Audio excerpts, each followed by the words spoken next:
Para continuar con nuestro programa vamos a hablar de la clasificación de los derechos humanos.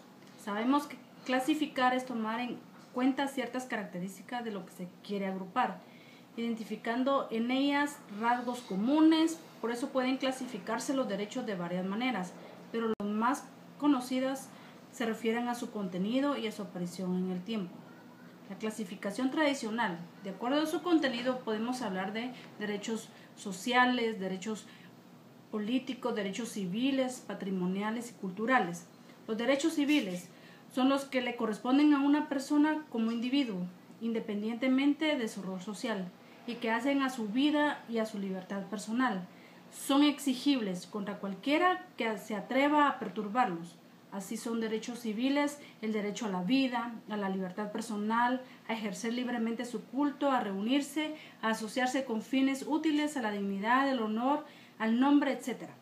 Los derechos sociales son los que corresponden a las personas por su rol en un determinado contexto social, por hallarse desprotegidos frente a una situación desigual con respecto a otros que podrían abusar de tal circunstancia. Así son los derechos fundamentales los referidos al trabajo, ya que la situación de necesidad en que se halla el trabajador lo coloca en una posición susceptible a ser objeto de abusos. Derechos patrimoniales, los que tienen un contenido económico, como por ejemplo el derecho a contratar, el derecho a la propiedad, el derecho a comerciar, etc. Derechos culturales son los que tienen un contenido que hace a la capacitación del ser humano, con vistas a su perfeccionamiento y es compatible con los derechos sociales, por ejemplo, el derecho a enseñar y a aprender. Derechos políticos son los que le corresponden al ciudadano para participar como miembro activo del poder político en un gobierno democrático, por sí a través de sus representantes. El derecho de sufragio, a afiliarse a algún partido político, a ser elegido para un cargo de gobierno, a participar en la presentación de un proyecto de ley, en un plebiscito o en una consulta popular.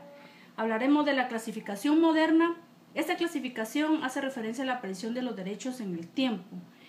Los derechos humanos de la primera generación, de la segunda y tercera generación. Los primeros en ser reconocidos y fueron los que importaban a la sociedad burguesa que lideró la Revolución Francesa de 1789.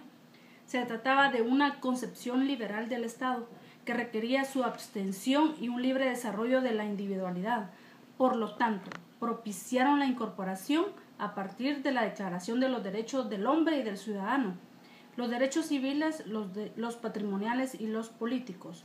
Los derechos de segunda generación incluyen los derechos sociales y culturales y surgieron a partir del siglo XIX. Cuando los ricos burgueses, dueños de las fábricas, debieron afrontar ahora el surgimiento de los movimientos obreros que luchaban para lograr condiciones dignas de trabajo, que les habían sido desconocidas a partir de la Revolución Industrial y que no habían sido contempladas luego de la Revolución Francesa. Los derechos de la tercera generación aparecieron en el siglo XX, cuando nuevas circunstancias en el mundo hicieron palpable la necesidad de proteger no solo a las personas en su individualidad o en relación a otros miembros del cuerpo social, sino que ahora los sujetos de derechos son colectivos, considerando el derecho de los pueblos. Así también surgen los derechos del consumidor, o sea que entre estos derechos de tercera generación se incluye el derecho a la paz, el derecho a la solidaridad, el derecho a un ambiente sano y los derechos del consumidor. Teoría mixta son los denominados derechos humanos emergentes, también llamados los derechos del siglo XXI.